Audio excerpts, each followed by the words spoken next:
បាញ់ជើងទី1ទី2ដោយរៀងមិនសូវមានពកកាចុងទីបញ្ចប់ជើងទី3នេះខ្ញុំប្រើស្ដាច់ឬបានន័យថាបាញ់បាន4 5ថ្ងៃវាឡើងខ្វេល្អផុសគេមែនជំរាបសួរបងប្អូនប្រជាកសិករទាំងអស់គ្នា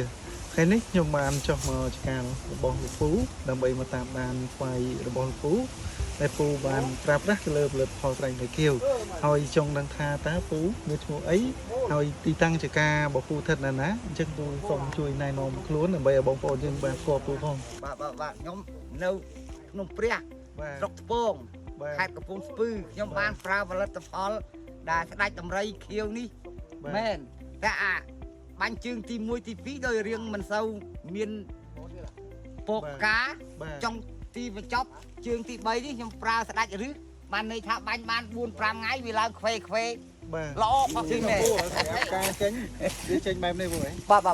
ទណាទទួលស្គាល់ថាស្វាយខ្ញុំវាខ្សោយមែនក៏ប៉ុន្តែកុំបានផលិតផលយោងទេកុំអីនឹងស្វាយខ្ញុំតែមកតងអត់បានផងនេះដោយសារស្វាយខ្ញុំវាខ្សោយមួយឆ្នាំ4ដងដោយសារមិនចេះពូដោយសារមួយរយៈមុនអាកាសធាតុវាផ្លាស់ប្ដូរបាទវាក្តៅវាជាហើយវាបុកភ្លៀងបាទអញ្ចឹងវាធ្វើឲ្យស្វាយហ្នឹងមួយរយៈមុនហ្នឹងគឺតឹងក្នុងការចេញមែនតើស្វាយកំពុងឲ្យជួបបញ្ហាអ្នកខ្លះស្វាយលោតត្រួយលោតអីអញ្ចឹងអ្នកខ្លះគាំងហើយសម្រាប់ស្វាយពូក្រោយពីយើងដឹងថាស្វាយពូមានបញ្ហាបញ្ចេញពីជើងហាក់ចេញក៏យើងរៀបចំសម្រាប់រូបមន្តនៃការបាញ់កាត់ stress បាទអញ្ចឹងសម្រាប់រូបមន្តគឺយើងណែនាំឲ្យពូប្រើគឺមានទីទួយទីកាថែវរៀល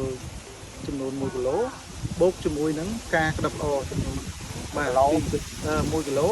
និងយើងបូកជាមួយនឹងស្ដាច់រឹសចំនួន500មីលីលីត្រសម្រាប់ទឹក1000លីត្រក្នុងទឹក1000លីត្រហើយសម្រាប់ស្វាយនេះពូបាញ់ប្រហែលថ្ងៃទេពូម្ដងថ្ងៃហ្នឹង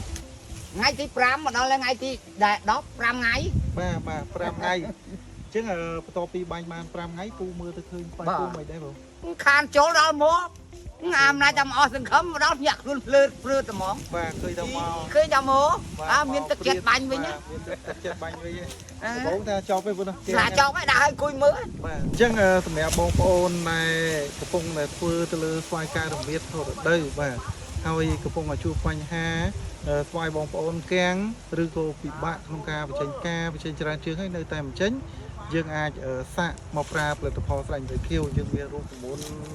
នឹងមានដំណោះស្រាយជាច្រើនដើម្បីដោះស្រាយទៅលើដំណាំស្វាយបងប្អូនបាទ